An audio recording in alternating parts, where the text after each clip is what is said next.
सभी गुरु प्रेमियों को सादर जय श्री सच्चिदानंद। और जो मेरे अन्य सब्सक्राइबर हैं बड़ों को चरण स्पर्श प्रणाम, छोटों के लिए प्यार भरा स्नेह और हेलो आप सभी लोगों को नमस्ते। उषा देवभूमि चैनल में आपका स्वागत है। मैं हूं देवभूमि उत्तराखंड से। तो चल एक नए ब्लॉग की शुरुआत करते हैं। और आज का सत्संग हो रहा मेरे मायके में, तो वहीं का सत्संग मैंने डाल रखा है। तो आप लोग सत्संग अगले ब्लॉग में देखना। आज मैंने भजन और थोड़ा सा सत्संग डाल रखा है, तो अगले ब्लॉग में आप कौशल भाई जी द्वारा सत्संग सुनना। और मेरे चैनल को जैसे रोज़ बोलती हूँ मैं, सब्सक्राइब ज़रूर कीजिए। जो लोग मेरे ब्लॉग देखते हैं सभी को तहे दिल से बहुत बहुत धन्यवाद, जो आप मेरे ब्लॉग इतना पसंद करते हैं।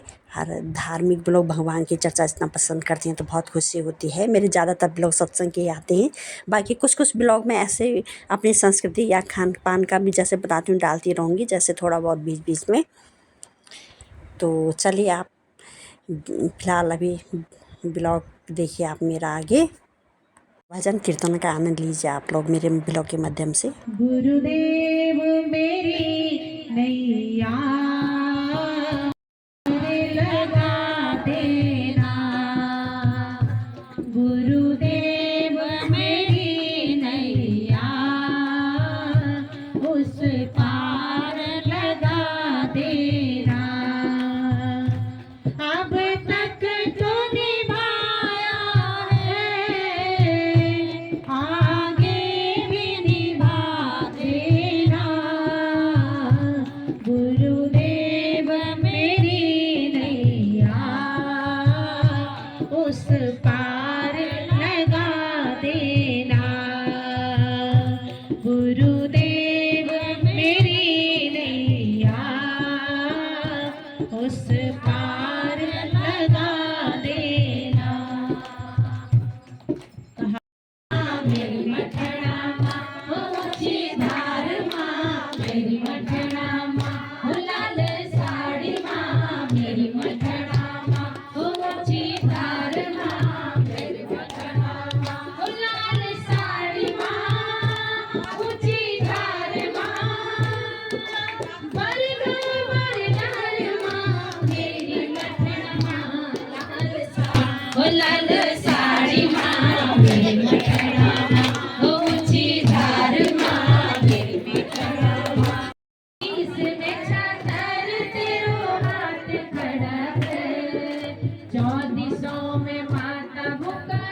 धार माँ लाल साड़ी माँ ऊंची धार माँ वर्ग वरदार माँ मेरी मठन माँ लाल साड़ी माँ मेरी मठना माँ हो ऊंची धार माँ मेरी मठना माँ हो लाल साड़ी गोकुल माचन बड़ा ठाट कन्हैया मैं भी लेगी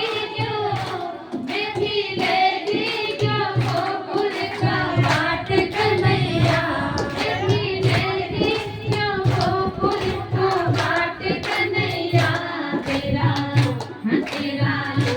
तेरा गोकुल माचन बड़ा ठाट कन्हैया तेरा गोकुल माचन बड़ा ठाट कन्हैया जख मुरली की धुन बड़ी प्यारी बजती जख मुरली की धुन सुनो ठीक है नी प्यारी बजती ऐसा है सबको ये लग रहा है कौन नाचे कौन नहीं, एक बार सभी खड़े हो जाएंगे तो आपको ये नहीं लगेगा कि वो नाचे हम नाचे।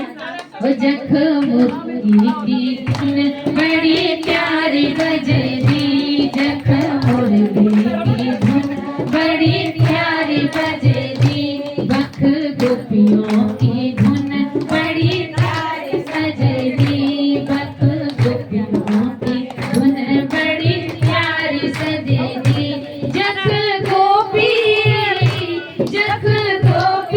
और ग्वालों को साथ कन्हैया जख गोपी और ग्वालों को साथ कन्हैया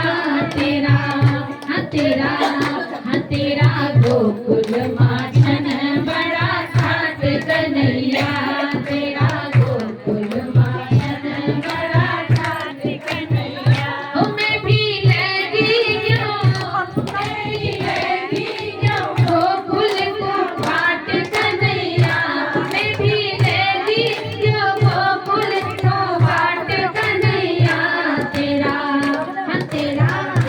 तेरा गोकुल माचन बड़ा ठाट कन्हैया तेरा गोकुल माचन बड़ा ठाट कन्हैया जख पायल की रोज झनकार कन्हैया जख पायल की रोज झनकार कन्हैया जख ग्वालों रोक नयो मेल कन्हैया जख ग्वालों रोक नयो मेल कन्हैया गुड़ी बाछड़ी की बारात कन्हैया गुड़ी बाछड़ी की बारात कन्हैया तेरा गोकुल माचन बड़ा ठाट कन्हैया तेरा गोकुल माचन बड़ा ठाट कन्हैया दही माखन को लगी जख भोग कन्हैया नाचो दीदी हम नाचो माखन को लगी जख भोग कन्हैया जख जान कटगा सभी रोग कन्हैया जख कन्हैया सभी तीर्थों को जग संयोग कन्हैया तेरा गोकुल माचन बड़ा ठाट कन्हैया तेरा गोकुल माचन बड़ा ठाट कन्हैया मधुबन माहोनो महारास कन्हैया मधुबन माहोनो महारास कन्हैया रहती तेरे साथ कन्हैया गोपी रहती तेरा साथ कन्हैया होंदी पायल की झनकार कन्हैया होंदी पायल की झनकार कन्हैया तेरा गोकुल माचन बड़ा ठाट कन्हैया तेरा गोकुल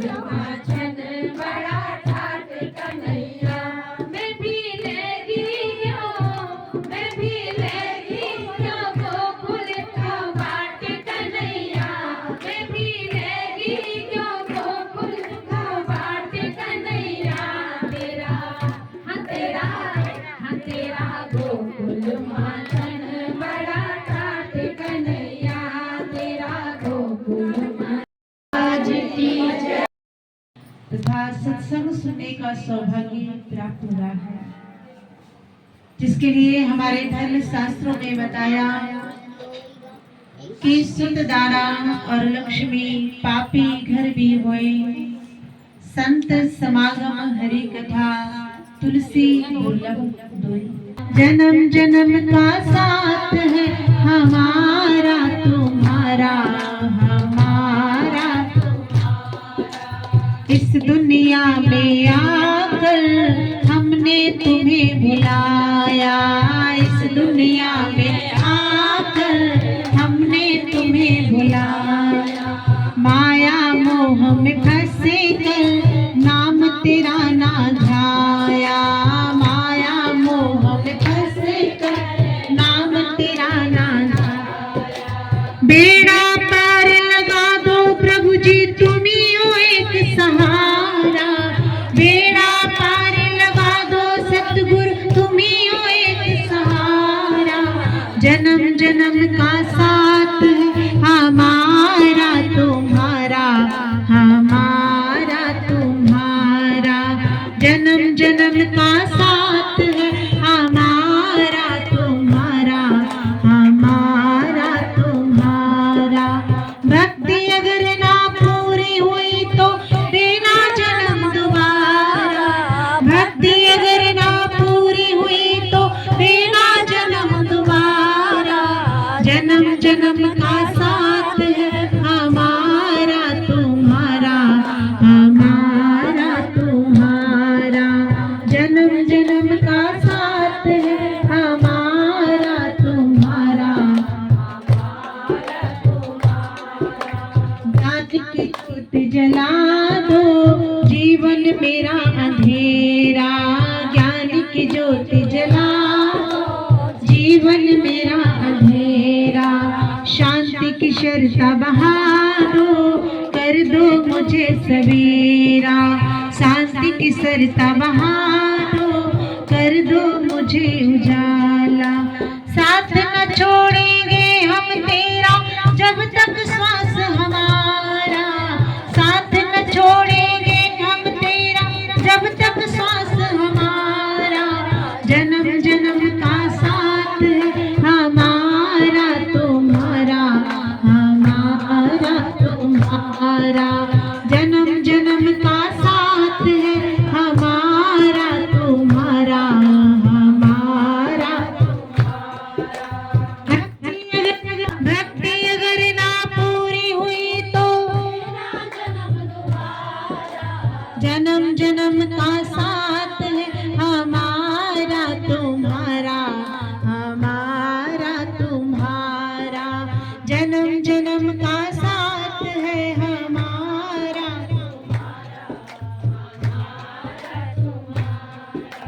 दुनिया से डरना तुम हो साथ जीवन का सत्साथ तुम्हारे हाथों में दिया है, जीवन का सब भार तुम्हारे हाथों में। अर्पण कर दे तुम अर्पण कर दो सांसों को का साथ हमारा तुम्हारा, हमारा तुम्हारा। फ्रेंड्स बोलिए श्री सद्गुरुदेव महाराज की जय, श्री आनंद भगवान की जय। सच ये तो प्रेम की बात है उधो, ये तो प्रेम की बात है उधो। बंदगी तेरे बस की नहीं है, बंदगी तेरे बस की नहीं है। यहाँ सर देके होते हैं सौदे, यहाँ सर देके होते हैं सौदे। हो आशिकी इतनी सस्ती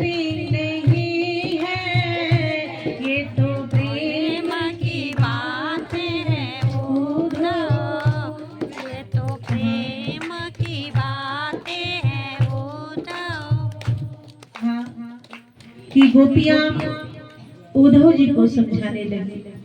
उद्धव जी को अपने ज्ञान का अहंकार था और भगवान ये जानते थे कि उद्धव जी को अहंकार है। उनके अहंकार को मिटाने के लिए परमात्मा उद्धव जी से कहते हैं कि जाओ और गोपियों को समझा कर आओ। और जब उद्धव जी गोपियों के पास जाते हैं, गोपियों को समझाने लग जाते हैं, तो गोपियां उद्धव जी से कहती है कि हे उद्धव, भगवान की भक्ति का जो मार्ग है वह कैसा है? वह प्रेम का मार्ग है, वह समर्पण का मार्ग है। जिसके मन में पूर्ण समर्पण होता है वही इस मार्ग पर सफल हो सकता है। क्योंकि कहा यहाँ सर देके होते हैं सौदे, आशिकी इतनी सस्ती नहीं है। कि भगवान की भक्ति करना इतना सहज, इतना सरल भी नहीं है। कि मनुष्य सोच ले कि भाई जिस प्रकार भक्त प्रहलाद जी ने भक्ति करी, मीराबाई जी ने भक्ति करी, आज हम भी कर सकते हैं। पर हम ये नहीं सोच सकते, ये नहीं सोचते कि जिस प्रकार मीराबाई जी ने त्याग किया, जिस प्रकार भक्त प्रहलाद जी का अनन्य अटूट विश्वास था, क्या ऐसा त्याग, क्या ऐसा विश्वास हमारे मन में है? हमारा विश्वास केवल आधा अधूरा होता है और इसीलिए हम भक्ति के मार्ग में सफल नहीं हो पाते। संत और शास्त्र भी कहते हैं कि कामी, क्रोधी, लालची इनसे भक्ति ना होए। भक्ति करे कोई सूरमा, जात वर्ण कुल होए।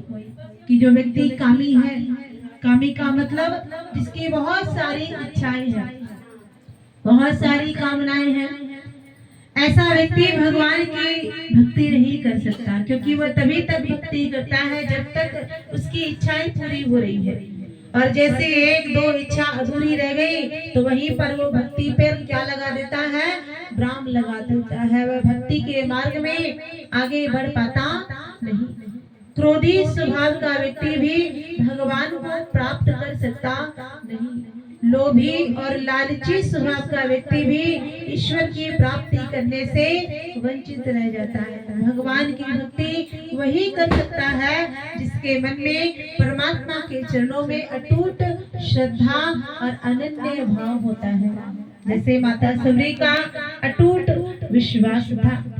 माता सबरी के बारे में आता है कि वो अपने पूर्व जन्म में एक रानी थी और उन्हें भगवान की भक्ति से, संतों से, सत्संग से बड़ा लगाव था। पर रानी होने के कारण उन्हें सत्संग में जाना वर्जित था। अर्थात वह साधारण लोगों के बीच में बैठकर सत्संग नहीं सुन सकती थी। तो माता सबरी जो रानी के जन्म में थी, वह भगवान से केवल यही प्रार्थना करती है कि हे प्रभु, अगर मुझे अगला जन्म भी मिले तो मुझे रंग रूप मत देना, धन दौलत मत देना, ऊंचे खानदान में कुल में जन्म मत देना, पर मुझे क्या देना? मुझे आपकी भक्ति देना। और जब माता सबरी का जन्म हुआ तो भील परिवार में उनका जन्म हुआ। जैसे उनका जन्म हुआ राजा भील के घर में, तो जो भील जाति के लोग होते हैं उनकी जैसी प्रथा होती है, उस प्रथा के अनुसार वो अपने जीवन को चलाते हैं। धीरे धीरे बड़ी हो जाती है तो उनके पिता उनके विवाह की तैयारियां करते हैं। और वो क्या करते हैं? जंगली पशुओं को, जानवरों को पकड़ कर लाते हैं और लाकर उसे एक कमरे में बंद कर देते हैं। माता सबरी देखती है कि उनके पिताजी जंगली जानवरों को, जंगली पक्षियों को पकड़ कर ला रहे हैं और लाकर उन्हें कमरे में बंद कर रही है। माता सबरी अपनी माँ से पूछने लगी कि हे माँ, पिताजी जंगली जानवरों को, पक्षियों को आखिर बंदी क्यों बना रही है? तो माता सबरी की जो माँ थी वह उन्हें समझाते हुए कहती है कि बेटी, अब तुम बड़ी हो गई हो, कुछ दिनों के बाद तुम्हारा विवाह होगा और हमारे जाति की प्रथा है, नियम है कि जो विवाह होता है, विवाह में जो मेहमान आते हैं उनके लिए जो भोजन बनाया जाता है वह इन्हीं जंगली पशु जानवरों का मांस का ही भोजन बनाया जाता है। इसलिए तुम्हारे विवाह की तैयारियां हो रही है। जैसे ही माता सबरी ने सुना तो माता सबरी को बड़ा अपने आप पर ग्लानि होती है। वह मन में विचार करने लग जाती है कि मेरे कारण इतने निर्दोष जीवों की हत्या हो जाएगी। अगर मैं ही नहीं रहूंगी तो विवाह ही नहीं होगा, और विवाह नहीं होगा तो ये निर्दोष जीवों की हत्या भी नहीं होगी। माता सबरी के मन में ऐसा विचार उत्पन्न होता है कि मैं इस घर को छोड़कर हमेशा के लिए चली जाती हूँ। और आधी रात में माता सबरी ने अपना घर त्याग दिया, घर छोड़ दिया। जाते जाते उस कमरे का दरवाजा भी खोल दिया जिस कमरे में जंगली जानवरों को, पशुओं को बंदी बना रखा था। तो सारे जंगली जानवर दौड़ते हुए कमरे से बाहर निकले और सबके दिल से ये दुआ निकली कि हे सबरी, तुमने हमें जीवन दान दिया, भगवान तुम्हारे जीवन का कल्याण कर दे। तुमने हमें मुक्त किया, भगवान तुम्हारी आत्मा को लख 84 से मुक्त कर दे। क्योंकि जो परमार्थ की भावना रखता है, जो हित की भावना रखता है, जो भले की कामना करता है, उसका स्वतः ही अपने आप भला हो जाता है। इसलिए कहा, दूसरों का दुखड़ा दूर करने वाले तेरा दुख दूर करेंगे राम। दूसरों का दुखड़ा दूर करने वाले तेरा दुख दूर करेंगे राम। किए जा तू जग में भलाई के काम, तेरे दुख दूर करेंगे राम। किए जा तू जग में भलाई के काम, तेरे दुख दूर करेंगे राम। किए जा तू जग में भलाई के काम, तेरे दुख दूर करेंगे राम। तेरे दुख दूर करेंगे राम। कहा कि दूसरों का दुखड़ा दूर करने वाले तेरे दुख दूर करेंगे राम। संत और शास्त्र कहते हैं कि जो दूसरों को सुख पहुंचाता है तो उसे भी भगवान सुखी कर देते हैं। जो दूसरों के दुखों को दूर करता है तो भगवान कहते हैं कि मैं उसके दुखों को दूर कर देता हूँ। माता सबरी ने उन असंख्य जीवों को मुक्त किया, उन्हें जीवन दान दिया, उन्हें एक नया जीवन प्रदान किया। तो उन सबके दिल से माता सबरी के लिए दुआ निकलती है कि हे सबरी, तुम्हारा भी कल्याण हो जाए। और माता सबरी आधी रात को अपना घर, अपना परिवार छोड़कर जंगल में निकल जाती है। और वन में जाकर वह क्या देखती है कि एक आश्रम है। वह आश्रम किसका था? वह मतंग ऋषि महाराज का आश्रम था। जैसे ही माता सबरी ने संतों को देखा, आश्रम को देखा, तो उनका मन बड़ा प्रसन्न हो गया और वह मन में विचार करने लगी कि जीवन भगवान की भक्ति में बीते, संतों की सेवा में बीते, इससे अच्छा और कोई उपाय नहीं। और माता सबरी बड़ी श्रद्धा भाव से आश्रम में प्रवेश करती है। आश्रम में जैसे ही प्रवेश किया तो आश्रम के लोगों ने उनसे पूछा कि आप कौन हैं और कहां से आई हैं। तो माता सबरी ने अपना नाम बताया, परिचय दिया कि मेरा नाम सबरी है, मेरा जन्म भील राजा के परिवार में हुआ, मैं जाति से भीलनी हूँ। और जैसे ही माता सबरी ने अपना नाम, अपना परिचय दिया तो आश्रम के जो लोग थे वह उनसे दूर हटने लगे, क्योंकि आज का समय तो है नहीं पहले के समय में जो ऋषि मुनि होते थे, साधु संत होते थे, वो जाति पाति को बहुत मानते थे। सतयुग के समय के, त्रेता युग के समय के जो ऋषि मुनि होते थे, साधु संत होते थे, वह केवल अपनी जाति के लोगों को अपना शिष्य बनाते थे और भगवान की भक्ति का ज्ञान कराते थे। वह छोटी जाति के लोगों को ना तो आश्रम में रहने की अनुमति देते थे और ना ही उन्हें अपना शिष्य बनाते थे।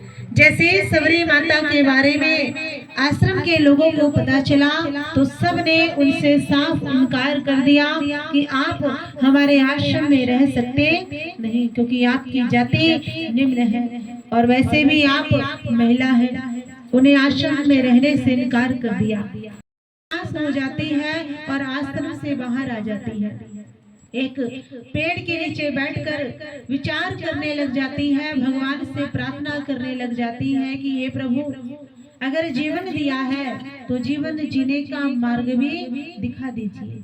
और जैसे ही भगवान से प्रार्थना करी तो कहा कि जो सच्चे मन से, पवित्र मन से भगवान से प्रार्थना करता है तो प्रभु उनकी पुकार को अवश्य सुनते हैं। माता सबरी ने जैसे ही भगवान से प्रार्थना करी तो माता सबरी के मन में भाव उत्पन्न हुआ कि मैं सेवा करके भगवान की कृपा को भी प्राप्त कर सकती हूँ और संतों को भी प्रसन्न कर सकती हूँ। पर सेवा कैसे की जाए, क्योंकि आश्रम में रहने से ही इनकार कर दिया। तो उनके मन में विचार आया कि जब सभी सो जाते हैं तो आधी रात में छिपकर माता सबरी आश्रम में जाती थी और आश्रम की सारी सेवा करती थी। जैसे ही सवेरा होता था, सभी लोग जागते थे तो चुपचाप वहां से माता सबरी निकल जाती थी। आश्रम के लोग जागते हैं तो वो क्या देखते हैं कि पूरे आश्रम की साफ सफाई है, पूरा आश्रम स्वच्छ दिखाई दे रहा है, सारी तैयारी कर रखी है। तो सभी आपस में बात करते हैं कि भाई किसने सेवा करी, ऐसा कौन सा शिष्य है, कौन सा सेवक है जो सवेरा होने से पहले ही आश्रम की सारी सेवा कर देता है। सेवा दिखाई दे रही है पर सेवक दिखाई नहीं दे रहा है। पर आज का समय कौन सा है कि सेवक दिखाई देता है पर सेवा दिखाई नहीं देती। और पहले के समय में सेवा दिखाई देती थी पर सेवक दिखाई नहीं देता था। धीरे धीरे ये बात गुरु महाराज जी तक पहुंची। मतंग ऋषि महाराज को पता चला कि कोई ऐसा सेवक है, सारी सेवा कर देता है, सेवा नजर आती है पर करने वाला नजर आता नहीं। तो गुरु महाराज जी ने आदेश दिया कि तुम सभी लोग पूरी रात पहरा दो और ये पता लगाओ कि कौन वो भक्त है जो सारी सेवा करके जाता है। जब पूरी रात पहरा लगाया गया तो क्या देखा कि आधी रात में माता सबरी छिपकर आश्रम में प्रवेश करती है और चुपचाप सारी सेवा करती है। और सेवा करके जैसे ही ब्रह्म मुहूर्त में जाने लगी तो जाते वक्त उन्हें पकड़ लिया। और जब पकड़ लिया तो माता सबरी बड़ी दुखी हो जाती है, रोने लग जाती है, क्योंकि उनके मन में ऐसा विचार आता है कि शायद ये जो सेवा मिल रही थी अब ये सेवा भी मुझे मिलेगी नहीं। तो दयालु होते हैं गुरु महाराज जी, सदैव अपने भक्तों पर कृपा करते हैं, दया करते हैं। इसीलिए कहा जाता है कि भगवान के दरबार में न्याय होता है और गुरु के दरबार में दया होती है। भगवान के दरबार में जब हमें पेश किया जाएगा तो वहाँ हमारे कर्मों का न्याय होगा।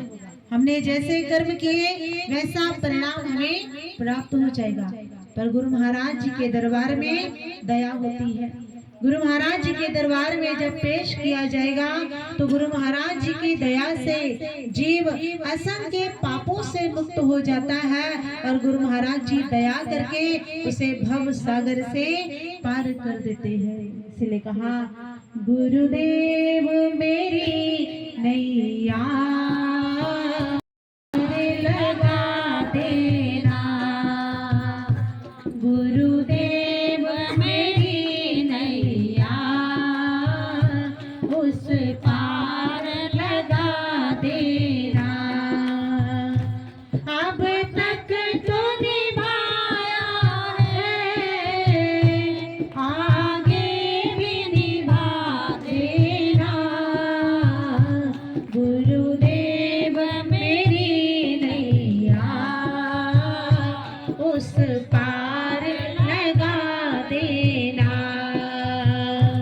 गुरुदेव मेरी नैया उस पार लगा देना।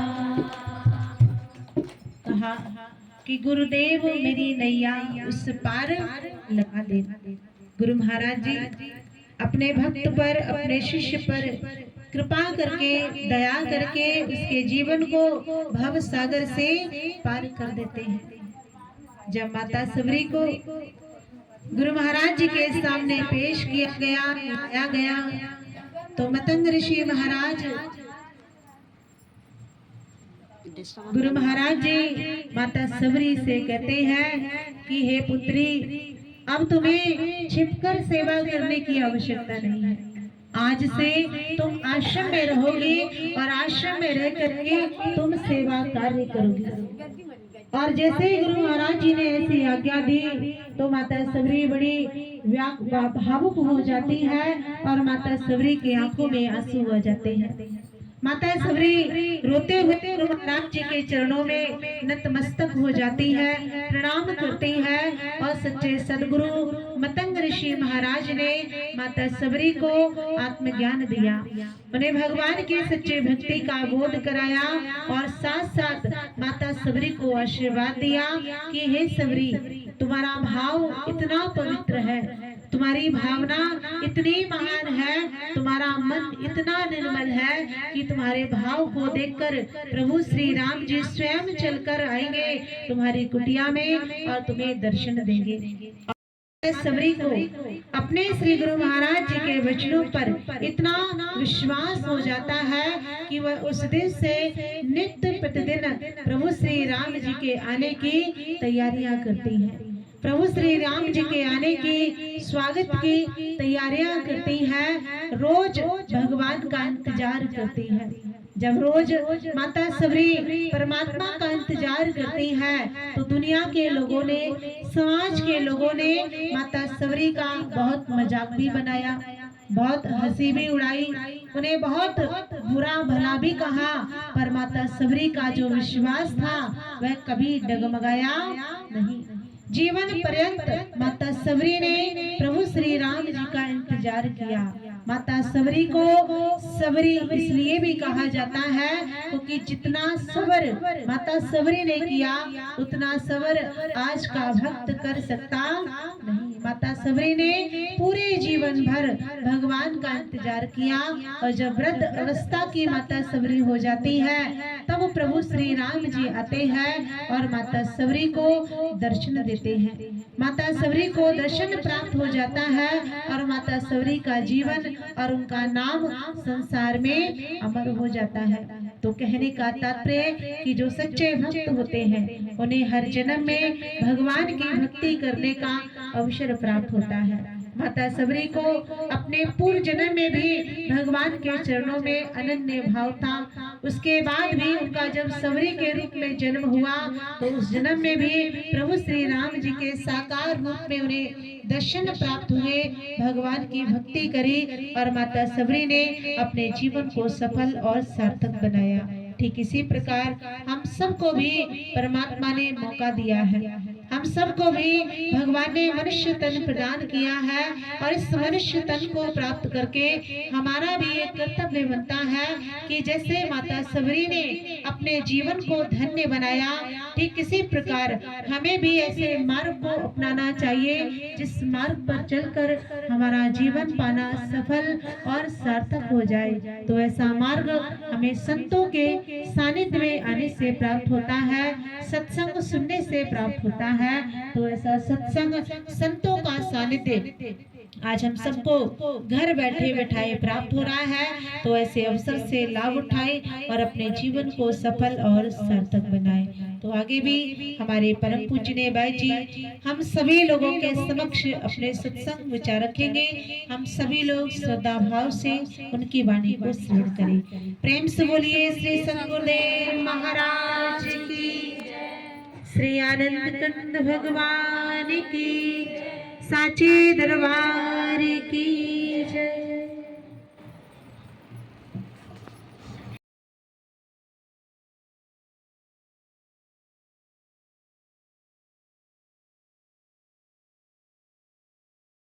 चलिए तो इस ब्लॉग को यहीं पे समाप्त करते हैं, मिलते हैं अगले ब्लॉग में। अगर आपको मेरा यूट्यूब चैनल उषा शालदेव भूमि अच्छा लगा तो लाइक सब्सक्राइब शेयर कीजिए, कमेंट कीजिए व्हाट्सएप ग्रुप में फैमिली के साथ। तो चलिए मिलते हैं अगले ब्लॉग में, तब तक के लिए जय भारत जय उत्तराखंड। बाकी आप अगले ब्लॉग में देखना पार्ट 2 में कौंसल बाई जी का सत्संग, क्योंकि ब्लॉग बहुत बड़ा हो रहा था इसलिए मैंने इतना ही डाला। तो आप लोग अगले ब्लॉग में कौंसल बाई जी द्वारा सत्संग सुनना। मुझे मिल गई है मुझे मिल गया ठिकाना, मुझे मिल गया ठिकाना, मुझे मिल गई है मंजिल, मुझे मिल गई है मंजिल।